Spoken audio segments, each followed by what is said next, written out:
Sobrang sakit yung nararamdaman ko.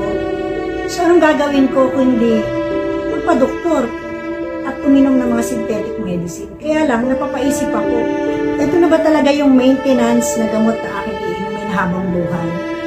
So, ano pa kayang sakit yung mararanasan ko after that? Ako po si Carol Martinez, 59 years old, taga Sampaloc. Ako po isang accountant by profession, dati akong empleyado, ngayon negosyante na. Sa edad na 40, nagsimula na akong makaramdam ng pananakit ng sakit sa aking katawan. So nagsimula ito sa aking kamay, tuhod at talampakan.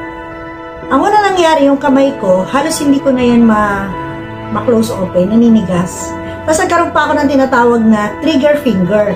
Yung pag tinaas ko, grabe, sobrang sakit. Talagang, alam mo yun,